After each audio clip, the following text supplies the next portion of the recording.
नमस्कार दोस्तों, easy engine news channel में आपका स्वागत है। दोस्तों, गाड़ी जो पेट्रोल इंजन है, पेट्रोल इंजन झटके खा के चलती है, गाड़ी झटका खा लेती है।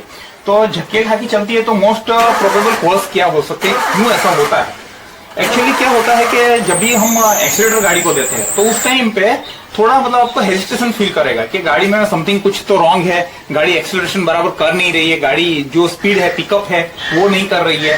या तो फिर अगर आप इंजन कंपार्टमेंट में आके अगर देखेंगे तो इंजन थोड़ा वाइब्रेट होता होगा, वो आपको दिखेगा। अभी ये प्रॉब्लम जो है, ये जो इफेक्ट जो है पेट्रोल में कम आएगा, लेकिन अगर वही गाड़ी अगर सीएनजी पे है तो सीएनजी पे क्या हो जाएगा, वो इफेक्ट ज्यादा दिखेगी। आपकी गाड़ी ज्यादा झटके खाएंगी, झटके तो खाएंगी, लेकिन और एक चीज भी होगा, अगर गाड़ी के अंदर में मिस फायर हो रहा है, मतलब कि मिसिंग हो रही है, फायरिंग नहीं हो रहा है, कोई भी प्रोबेबल कॉज हो सकता है। तो उस केस में क्या हो जाएगा, गाड़ी 4 सिलेंडर इंजन है, 4 स्ट्रोक इंजन है। 4 स्ट्रोक में क्या होता है कि पहला जो स्ट्रोक है suction, again compressor, then power stroke मतलब एक्सपेंशन होता है और फाइनली एग्जॉस्ट हो जाता है। तो ये 4 स्ट्रोक के बीच में क्या हो जाता है कि सक्शन के टाइम में इनलेट मैनिफोल्ड के अंदर से जो है वो चार्ज अंदर आ जाता है सिलेंडर के अंदर में, चारों सिलेंडर के अंदर में। मतलब उसके जो सीक्वेंस होते हैं, सीक्वेंस जो भी है, मतलब फायरिंग ऑर्डर भी जो आपको देखोगे तो 1 3 4 2 रहता है फायरिंग ऑर्डर।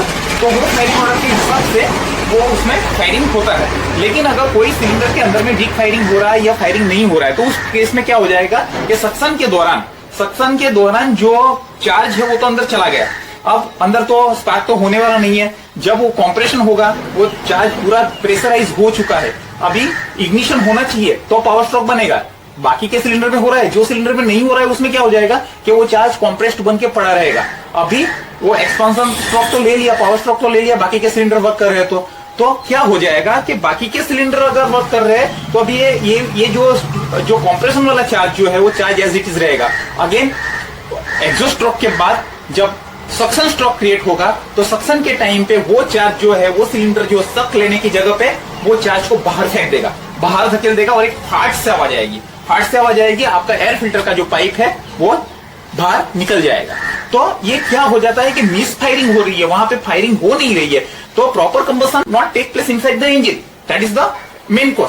सो ऑप्टिमम कंबशन हो रहा है वहां तक ठीक है, लेकिन जब उसमें मिसिंग ज्यादा हो जाएगा या तो पर्टिकुलर सिलेंडर जो है वो उसमें फायरिंग होता ही नहीं है, तो अभी फायरिंग क्यों नहीं हो रहा है? एक तो इग्निशन कॉइल वीक हो गया है तो फिर फायरिंग नहीं होगा। दूसरा, उसका क्वाड जो केबल जो लगी हुई है वो वीक हो गई है। यहाँ तो फिर ईसीएम में से जो सिग्नल आता है पल्स का, वो अगर वहां से पुअर आ रहा है या वायर कट गई है या कुछ भी डैमेज हो गया है तो फिर तब स्पार्क नहीं जनरेट करेगा। या तो स्पार्क प्लग डेड हो गया है, चाहे स्पार्क प्लग नए हो फिर भी कभी कभी क्या हो जाता है कि डेड हो जाते हैं स्पार्क प्लग, तो स्पार्क प्लग डेड हो गए हैं। ये सारे प्रोबेबल कॉज है।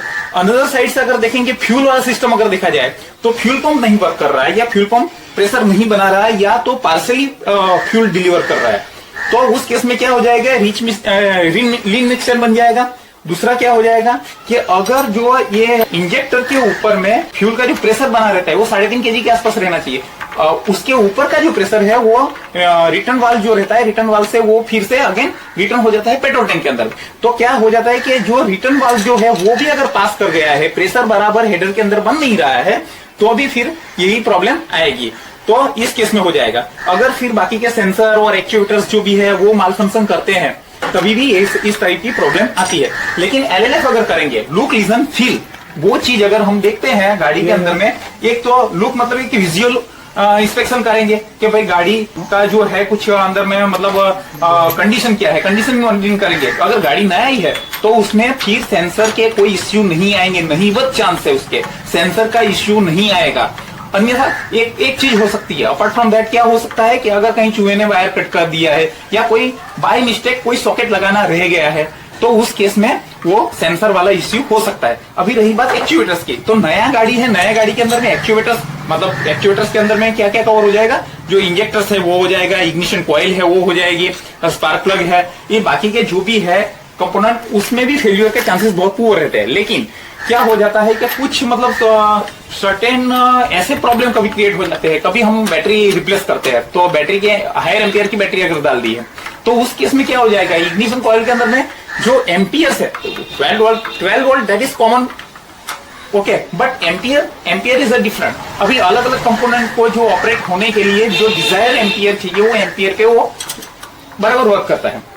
अन्यथा क्या हो जाएगा कि वो कभी उसको ज्यादा करंट मिलने की वजह से थोड़े टाइम के बाद वो डिटोरेट हो जाता है, उसका जो पुअर हो जाता है वो अच्छा वर्क नहीं कर पाता है। तो वो भी एक कॉज है। तो इस तरह के कॉज आते हैं। दूसरा सीएनजी और पेट्रोल वाली, पेट्रोल पे तो ठीक है कि कम झटके खाती है, थोड़ा बहुत भी उसको अगर पुअर करंट मिल जाता है तो भी वो गाड़ी चल जाती है। लेकिन क्या होता है कि सीएनजी के अंदर में, सीएनजी में हम लोग क्या करते हैं कि कॉइल के ऊपर से पल्स जो है, पल्स का सीएनजी पेट्रोल से सीएनजी के ऊपर कन्वर्ट होने वाली स्विच जो है उसका पल्स वहां से देते हैं। कभी कभी ईपीएस का भी कनेक्शन वहीं से लेते हैं। तो उस केस में वो जो पल्स की जो सिग्नल है वो पुअर होती है, वो पुअर सिग्नल की वजह से भी करंट ज्यादा नहीं बनाता है। तो उस केस में इस तरह से मतलब ये प्रॉब्लम होती है।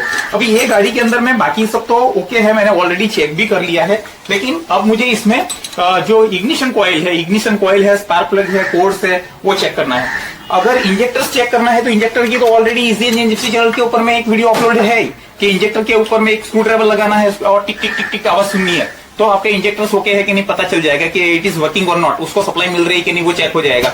फिर इनलेट मैनिफोल्ड का जो सेंसर्स वगैरह है, तो जितने भी है टीपी सेंसर है, जो भी है बाकी के सेंसर्स क्या वर्क करते हैं, तो एक उसका भी वीडियो अपलोड है। और दूसरा एक जर्किंग के अंदर में आपने देखा होगा कि इंजेक्टर्स सब कुछ ओके था, जिप्सी के अंदर में सब कुछ ओके होने के बावजूद भी गाड़ी झटका खा रही थी। जब फाइनली देखा तो क्या हुआ कि फर्स्ट इंजेक्टर है उसका जो ओरिंग है, ओरिंग में से पेट्रोल सीपेज होता था, पर वो भी क्या इतनी मात्रा में नहीं कि गाड़ी में फायर लग जाए, थोड़ा हल्का फुल्का। लेकिन वहां पे जो फैशन बना था, वो जो वहां पे जो कुछ डिजाइन बन गई थी, उससे पता चल गया कि यहाँ पे सीपेज है। जब पता चला तो मैंने वो वीडियो में कैप्चर भी किया हुआ है वो चीज। तो पता चला वहां पे कि इस तरह से मतलब वहां जो ओरिंग जो है, ओरिंग इंजेक्टर की ओरिंग जो है वहां से पेट्रोल आ रहा है, सीपेज आ रहा है। तो उसकी वजह से वो जो प्रेशर बननी चाहिए वो प्रेशर से वो इंजेक्ट कर नहीं पाता था, बाहर जो फ्यूल है वो बाहर ही फेंक दे रहा था, तो नहीं होगा। अभी एयर फिल्टर का होस जो है वो बैक फायरिंग की वजह से यहाँ से निकल चुका है। वो क्या हो रहा है कि कोई भी एक सिलेंडर के अंदर में मिसिंग हो रही है, मिसिंग होने की वजह से ये बैक फायर होके यहाँ पे ये होस निकल चुका है।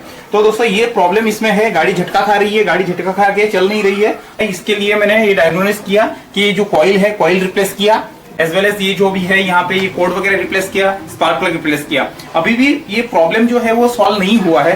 तो अभी यहाँ पे ये जो मिसफायर हो रहा है वो आइडेंटिफाइड करने के लिए अभी ये पार्ट एक्चुअली जो है वो चेक हो चुका है, लेकिन अभी भी उसको मुझे थरो चेक करना पड़ेगा ताकि ये मिसफायर का जो प्रॉब्लम है वो रिजोल्व हो सके। तो दोस्तों ये जो कोड है ये वाला, ये भी कुछ सस्पेक्टेड लग रहा है, मैं इसको भी निकाल देता हूँ। इसके जगह पे मैं दूसरा कोड यूज करता हूँ। ये मेरे पास दूसरा कोड है, तो इसको रिप्लेस कर देते हैं इसकी जगह पे। ठीक है, ये वाला कोड डाल देते हैं इसमें।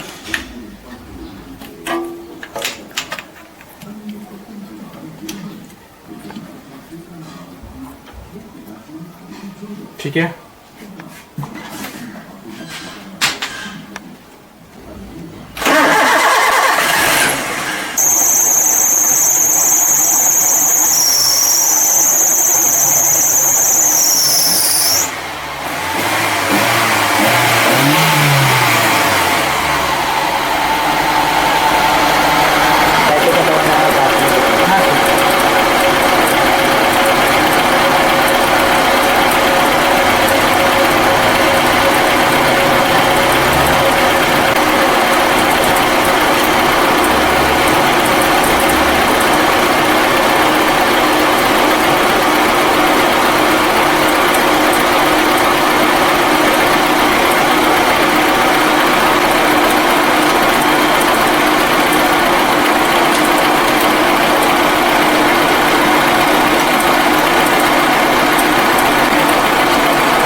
देख सकते हैं कि इंजन में कोई वाइब्रेशन वगैरह नहीं है, पूरा इंजन जो है वो स्मूथ हो गया है।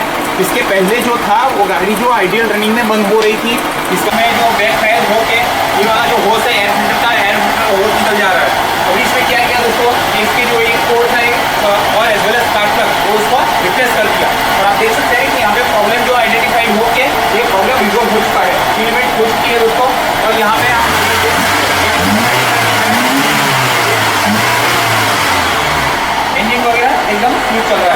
दोस्तों आई होप सो कि वीडियो आपको यूजफुल रहेगा।